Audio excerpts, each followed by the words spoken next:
My name is Mark Mulcio. I'm the HOS product owner as well as safety and compliance at Fleet Complete. So HOS is a regulation that is prescribed both in Canada and in the United States. It prescribes on-duty times, daily driving times, work shifts, cycles. It talks about having drivers get sufficient rest so that their circadian rhythms are up to speed so that they're alert behind the wheel, and also speaks to the variances between Canada and the United States. Essentially, drivers who operate commercial motor vehicles as defined in Part 395 of the U.S. rules must comply with the regulations. This includes interstate commerce between two states. If a vehicle has a gross weight or a weight rating of 10,001 pound, they must comply with the hours of service regulations. If you have drivers operating a vehicle that are transporting hazardous materials that require a placard, they must also comply with the hours of service rules. And also, Canadian drivers that are transporting goods into the United States must also comply with the U.S. rules.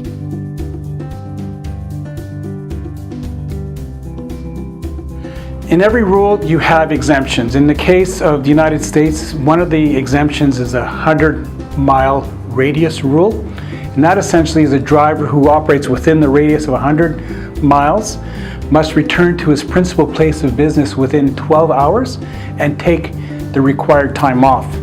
Another key feature is, despite the fact that the driver is exempt from completing a record of on-duty status, the carrier is now required to maintain accurate records.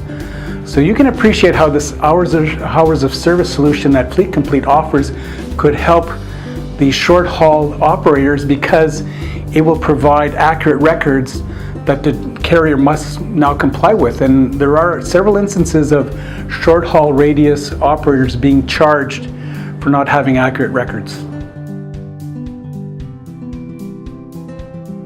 There is significant impact on both drivers and carriers for non-compliance with hours of service. There's a range of penalties for drivers. It could go from $1,000 up to $15,000 for carriers. Drivers can be placed out of service at roadside and forced to take required sleep if they're not in compliance with the regulations.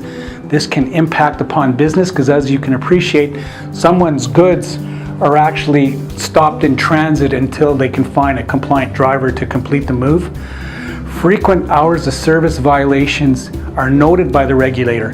It could generate additional violations, and looking at statistics from FMCSA, there's a pattern of form and manner violations, drivers operating outside the hours of service regulations, some falsification of logs, not doing proper pre-trip inspections, not signing off documents. So those are some of the more common types of violations that are found.